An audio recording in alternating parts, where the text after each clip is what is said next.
कोशिश की है और इससे पता चला है कि अगर आप सच में अगर किसी एक के हो जाओगे, जो अन्ना जी बार बार कहते हैं कि आप किसी एक के हो जाओ, तो अगर हम किसी एक यानी सिर्फ और सिर्फ गुरु महाराज के चरणों में लीन हो जाएंगे, अपना तन मन सब कुछ अगर उन्हें समर्पित कर देंगे, तो ईश्वर भी हमारे पास आकर हमारे चरणों में अपने गुरु के लिए सेवा करने के लिए तैयार हो जाएगा।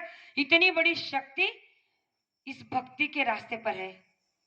लेकिन हमने आज तक इस भक्ति के रास्ते को समझा ही नहीं, तो संत सदगुरु को क्या ही समझे। इसीलिए बाबा जय गुरुदेव जी महाराज ने कहा है कि आपकी भक्ति ऐसी होनी चाहिए कि संसार में प्रमाण बन जाए।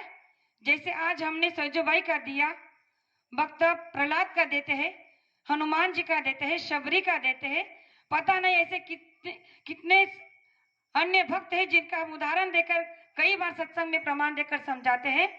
तो गुरु महाराज ने भी ये हम आपसे कहा है कि आप भी अपने गुरु के प्रति इतने समर्पित हो जाओ कि आप अपने गुरु के लिए गुरुमुख बन जाओ और आपका प्रमाण इस संसार में, आपकी भक्ति आपका प्रमाण इस संसार में बन जाए। ऐसी भक्ति आपकी बन जानी चाहिए। लेकिन आज तक पता नहीं हमारे अंदर के अवगुण हमें ये करने के लिए आगे बढ़ने ही नहीं देते। इसलिए आज का ये सत्संग हम सब के लिए एक बहुत बड़ी सीख हमें देता है कि बाबा जय गुरुदेव जी महाराज ने आज तक ऐसी कौन सी या कोई बात नहीं छोड़ी है जो हमारे आपके समझ में ना आई हो। जो हमारे अभी बटुआबा ने बहुत सारी बातें गुरु महाराज के रिलेटेड बताई, तो उनमें से कितनी बातों पर हम अमल कर रहे हैं, उनमें से कितनी बातों को हम समझ पाए हैं और कितनी बातों को समझकर उनको आत्मसात कर रहे हैं, ये पहले हमें सोचने की जरूरत है। तो प्रेमियों, सत्संग गुरु महाराज ने भी हमें बहुत दिया है। सत्संग आदरणीय अन्ना जी ने, दादाजी ने भी हमें बहुत दिया है। सत्संग की कोई कमी रखी नहीं है, ऐसा हमारे क्षेत्र में कहने के लिए बहुत बड़ी बात है। लेकिन इतने सत्संगों से हमने क्या लिया, क्या नहीं लिया, क्या सीखा, क्या नहीं सीखा, ये अपने आप पे सोचने की बात है।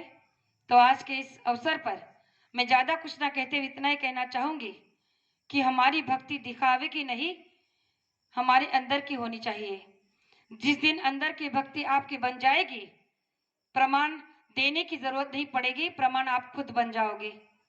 तो ज्यादा कुछ ना कहते हुए मैं आपसे भी इतना कहना चाहूंगी कि आज का सत्संग आदरणीय आबाजी ने जो रखा है, तो उनके थ्रू बहुत सारे लोगों को बहुत अनमोल वचन सुनने का मौका मिल रहा है। ये हमारा आपका बड़ा परम सौभाग्य है। और उनकी आज शादी की वर्षगांठ है, उनके रिटायरमेंट का भी आज बड़ा शुभ अवसर है और उनका जन्मदिन भी है। तो एक साथ सभी की शुभकामनाएं मैं उन्हें देती हूँ कि गुरु महाराज उन दोनों के वैवाहिक जीवन को बड़ा सुखी और समृद्ध रखे। उनकी आयु वैसे भी गुरु महाराज ने आज उनका ये 75वां वार दिवस है, तो गुरु महाराज और भी उनकी आयु बढ़ाती जाए और गुरु चरणों में उन्हें इसी तरह से लीन करती जाए, है मैं गुरु महाराज से प्रार्थना करूंगी। तो दो बातें आपके सामने रखी, हो सकता हो कहने में एक आध शब्द ऐसा निकल गया हो जो नहीं कहना चाहिए था, तो आपकी छोटी बेटी समझकर माफ करना, ऐसे आशा करती हूँ। और मेरे दो शब्द को यही विराम देना चाहती हूँ। जय गुरुदेव।